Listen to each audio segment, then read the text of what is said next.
बिस्मिल्लाहिर्रहमानिर्रहीम। एक तरफ तहरीक लब्बैक पाकिस्तान के हज़ारों कारकुनान की गिरफ़्तारियाँ, हाफिज़ साद रिज़वी साहब की गिरफ़्तारी, तहरीक लब्बैक पाकिस्तान के ऊपर बहुत बड़ा ऑपरेशन। दूसरी तरफ पीटीआई और इमरान खान की गिरफ़्तारी। असल हक़ाइक़ क्या हैं, असल ख़बर क्या है, आज की इस वीडियो में आप लोगों को बताने जा रहा हूं। और इस सारे मामले के पीछे किसका हाथ है वो भी आज की इस वीडियो में आप लोगों को बताने जा रहा हूं। और आप लोगों को ये भी बताने जा रहा हूं कि ये जो पुलिस से दूसरी पार्टियों को कुचलने का मामला है, ये तरीक़ाकार पुलिस को किसने सिखाया है। लेकिन वीडियो में आगे बढ़ने से पहले आप लोगों से एक छोटी सी रिक्वेस्ट है, अगर आपने अभी तक हमारे इस चैनल को सब्सक्राइब नहीं किया हुआ तो चैनल को लाजमी से सब्सक्राइब कर लें ताकि आने वाली नई वीडियोज़ आप लोगों को बर वक्त मिलती रहें। आप लोगों को असल खबर और असल हक़ाइक़ बात में बताता हूं। लेकिन इससे पहले आप लोगों को ये बताना ज़रूरी है कि पुलिस ने ऑपरेशन क्रैकडाउन और दूसरी जो सियासी पार्टियां हैं उनको कुचलने का तरीक़ाकार सीखा किस जमात से है। आप लोगों को बताता चलूं कि इससे पहले भी बड़े धरने होते थे, बड़े जलसे होते थे, लोग हुकूमत के ख़िलाफ़ बातें करते थे, लेकिन पुलिस के ज़रिए उनको कुचला नहीं जाता था। लेकिन जब 2018 में पीटीआई की हुकूमत आई, इमरान खान साहब वज़ीर आज़म बने, तो उस वक्त ये तरीक़ा पीटीआई वालों ने ख़ुद पुलिस को सिखाया। आप लोगों को बताता चलूँ कि जैसे ही इमरान खान साहब की हुकूमत बनी तो गुस्ताह रसूल आसिया मलूना को रिहा करने के हवाले से बात चली, तो अल्लामा खादम हुसैन रिज़वी और तहरीक लब्बैक पाकिस्तान ने ये ऐलान किया, क्योंकि ये गुस्ताखा औरत है और इसको 3 अदालतें मौत की सज़ा सुना चुकी हैं। अब अगर इसको रिहा करके बाहर के ममालिक में भेजा जाता है तो हम उसके ख़िलाफ़ धरना देंगे। तो जब उसको रिहा किया गया और बाहर भेजने की बातें की गई तो तहरीक लब्बैक पाकिस्तान ने एक दफ़ा धरना देने का ऐलान किया। अल्लामा खादम हुसैन रिज़वी साहब की क़यादत में तहरीक लब्बैक पाकिस्तान के लोग रोडों के ऊपर निकले।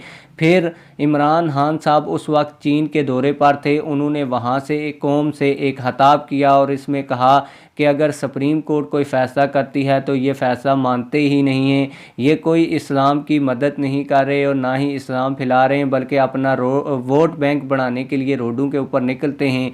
फिर जो पाकिस्तान के अंदर पीटीआई की क़यादत मौजूद थी, उसने तहरीक लब्बैक पाकिस्तान के साथ मुज़ाकरात किए। मुज़ाकरात करके जैसे ही तहरीक लब्बैक पाकिस्तान सड़कों से उठकर अपने घरों को पहुंची तो फिर पुलिस को एक तरीक़ाकार बताया गया कि आपने ऐसे ऐसे तहरीक लब्बैक पाकिस्तान के कारकुनान, कायदीन और एक्टिव लोगों को उठाना है ताकि तहरीक लब्बैक पाकिस्तान दोबारा कभी रोडों के ऊपर ना निकले। आप लोगों को बताता चलूँ कि उस वक्त इमरान खान के हुक्म के मुताबिक और इमरान खान के बताए हुए तरीक़ाकार के मुताबिक उस वक्त के वज़ीर दाखिला, जो पीटीआई के वज़ीर दाखिला थे, उन्होंने तहरीक लब्बैक पाकिस्तान के ऊपर क्रैकडाउन करवाया और तहरीक लब्बैक पाकिस्तान के बूटू समेत जो लोग थे पुलिस के, वो मस्जिदों में दाखिल होकर उन्होंने तहरीक लब्बैक पाकिस्तान के कारकुनान और कायदीन को जो है गिरफ़्तार किया। तहरीक लब्बैक पाकिस्तान के 40,000 से ज़ायद कारकुनान को गिरफ़्तार किया गया, 20,000 से ज़ायद रहनुमाओं और उलमाए कराम को गिरफ़्तार किया गया। इन गिरफ़्तारियों के दौरान तहरीक लब्बैक पाकिस्तान के 2 कारकुन जेल के अंदर शहीद हो गए। फिर ये सिलसिला रुका नहीं, इमरान खान ने अपनी तोपों का रुख जो है वो पीडीएम की जानब किया और पीडीएम के लोगों को पकड़ दकड़ का शिकार बनाया पुलिस के ज़रिए।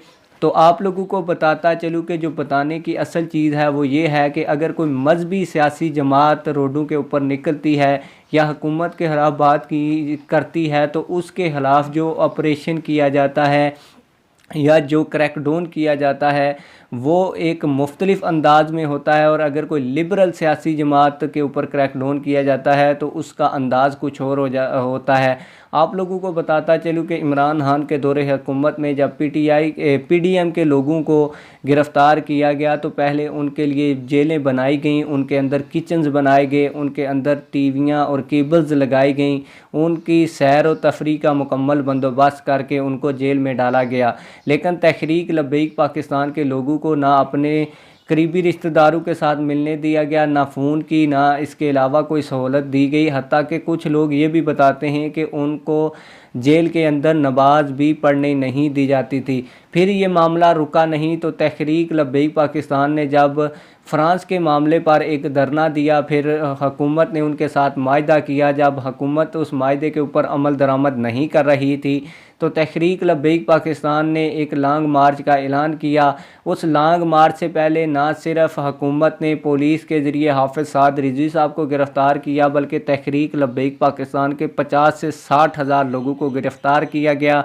ना सिर्फ गिरफ़्तार किया गया बल्कि जिस भी अदालत में जाते थे उस पर प्रेशर डलवा के अदालत के जो जज थे वो ज़मानत की दरख्वास्त को या तो ख़ारिज कर देते थे या केस से अलहदा हो जाते थे।